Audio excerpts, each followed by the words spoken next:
ಎಲ್ಲ ಕಡೆ ಕ್ರಿಯೇಟರ್ಸ್ಗೆ ಕ್ರೆಡಿಟ್ ಕೊಟ್ಟರೆ ಆದರೆ ನನ್ನ ವಿಷಯದಲ್ಲಿ ನನ್ನ ಫಾಲೋವರ್ಸ್ಗೆ ಜಾಸ್ತಿ ಕ್ರೆಡಿಟ್ಸು. ಹಾಯ್ ಹಲೋ ಎಲ್ರಿಗೂ ನಮಸ್ಕಾರ, welcome to my mini vlog. ಬೆಳಗ್ಗೆ ಎದ್ದು ವಾರ ಇದ್ದಿದ್ದರಿಂದ ಎಲ್ಲ ನೀಟಾಗಿ ಕ್ಲೀನ್ ಮಾಡಿಕೊಟ್ಟೆ. ನಮ್ಮ ಸಾಹೇಬರು ಯಾವುದೋ ಮದುವೆಗಿದೆ ಅಲ್ಲಿಗೆ ತಿಂಡಿಗೆ ಹೋಗ್ತೀನಿ ಅಂದರು. ಸೊ ಹಾಗಾಗಿ ನನಗೊಬ್ಳಿಗೆ ಇನ್ನೇನು ತಿಂಡಿ ಮಾಡ್ಕೊಳ್ಳೋಣ ಅಂತ ಅಂಬ್ಲಿ ಮಾಡಿಕೊಂಡು ಅಂಬ್ಲಿನ ಒಂದು ತಟ್ಟೆಗೆ ಹಾಕಿ ಅದನ್ನು ಆರಕ್ಕೆ ಇಟ್ಬಿಟ್ಟು ನಾನು ಹೋಗಿ ಪಟ್ಟಂತ ರೆಡಿಯಾಗಿ, ಇನ್ನೂ ಅಂಬ್ಲಿ ಆರಿರಲಿಲ್ಲ ಅಂತ ಫ್ಯಾನ್ ಕೆಳಗಡೆ ನಿಂತ್ಕೊಂಡು ಅಂಬ್ಲಿನ ಆರಿಸ್ಕೊಂಡು ಕುಡ್ಕೊಂಡು ಅದಾದಮೇಲೆ ನಮ್ಮ ಸಾಹೇಬರು ಕೂಡ ಇಲ್ಲಿ ರೆಡಿಯಾಗಿದ್ದರು. ಅವ್ರನ್ನ ಕರ್ಕೊಂಡು ಸೀದಾ ಕಾಲೇಜ್ ಕಡೆ ಹೋಗೋಣ ಅಂತ ಹೊರಟೆ.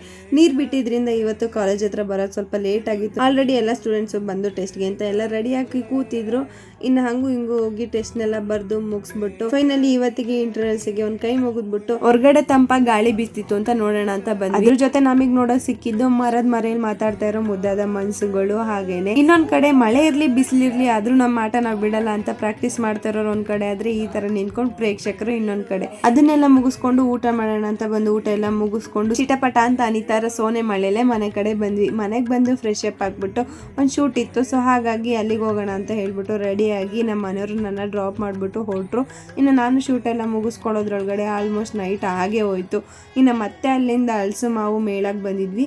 ತುಂಬ ಜನ ಕೇಳಿದ್ವಿ ಎಷ್ಟು ದಿನ ಇರುತ್ತೆ ಅಂತ. 26ವರೆಗೂ ಇರುತ್ತೆ, ಇನ್ನು 3 ಡೇಸು. ನೀವು ಕೂಡ ಬರ್ಬೋದು. ನಾನು ಇವತ್ತು ನೋಡೋಣ ಜಾಸ್ತಿ ಸ್ಟಾಲ್ಸ್ ಎಲ್ಲ ಬಂದಿರುತ್ತೆ ಅಂತ ಹೋದೆ. ನಿನ್ನೆ ನಮ್ಮ ಮನೆಯವ್ರು ಕೊಡಿಸ್ಲಿಲ್ಲ, ಇವತ್ತು ನಾನೇ ತಗೊಳ್ಳೋದು ಬೇಡ ಅಂತ ಹೇಳ್ಬಿಟ್ಟು ವಾಪಸ್ ಬಂದೆ. ಯಾಕಂದರೆ ಪರ್ಸ್ನಲಿ ನನಗೆ ಕಾಸ್ಟ್ ಸ್ವಲ್ಪ ಜಾಸ್ತಿ ಅಂತ ಅನ್ನಿಸ್ತು. ನೀವೇನಾದರೂ ಈ ಮೇಳಕ್ಕೆ ಬಂದು ಏನಾರು ತೊಗೊಂಡಿದ್ರೆ ಕಮೆಂಟ್ ಮಾಡಿ ಹೇಳಿ. ಇನ್ನು ನಾವು ಅಲ್ಲಿಂದ ಸೀದಾ ಮನೆಗೆ ಬಂದು ಇನ್ನೂ ಅಡುಗೆ ಮಾಡಿರಲಿಲ್ಲ, ಹಾಗೆ ಅಡುಗೆ ಮನೆ ಕೂಡ ಕ್ಲೀನ್ ಮಾಡಿರಲಿಲ್ಲ. ಬಂದು ಸ್ವಲ್ಪ ಪಾತ್ರೆ ಎಲ್ಲ ಇತ್ತು, ಅದನ್ನು ತೊಳ್ಕೊಂಡು ಪಟ್ ಅಂತ ಹೇಳಿ ರಸಮಿಗೆ ಸ್ವಲ್ಪ ಖಾರೆಲ್ಲ ರುಬ್ಕೊಂಡು ರಸಮ್ ಮಾಡಿಕೊಂಡು ಅದ್ರ ಜೊತೆಗೆ ಸೈಡ್ಸಿಗೆ ಸ್ವಲ್ಪ ಹಪ್ಪಳ ಹಾಕ್ಕೊಂಡು ಇಬ್ಬರು ಕೂತ್ಕೊಂಡು ಚೆನ್ನಾಗಿ ಬ್ಯಾಟಿಂಗ್ ಮಾಡಿದ್ವಿ. ಇನ್ನು ಇದೊಂದು ವಿಷಯ ನಿಮ್ಮ ಹತ್ರ ಹೇಳೋದಿತ್ತು. ಎಲ್ಲ ಕಡೆನೂ ಕ್ರಿಯೇಟರ್ಸ್ಗಳಿಗೆ ಕ್ರೆಡಿಟ್ ಸಿಕ್ಕಿದ್ರೆ, ಬಟ್ ನನ್ನ ವಿಷಯದಲ್ಲಿ ನನ್ನ ಫಾಲೋವರ್ಸ್ಗಳಿಗೆ ಜಾಸ್ತಿ ಕ್ರೆಡಿಟ್ಸ್ ಇದೆ. ಈ ವಿಷಯ ನನಗೆ ಒಬ್ಬರೋ ಇಬ್ಬರೋ ಹೇಳಿದರೆ ಖಂಡಿತವಾಗ್ಲೂ ನಾನು ನಿಮ್ಮ ಜೊತೆ ಶೇರ್ ಮಾಡ್ಕೋತಾ ಇರಲಿಲ್ಲ.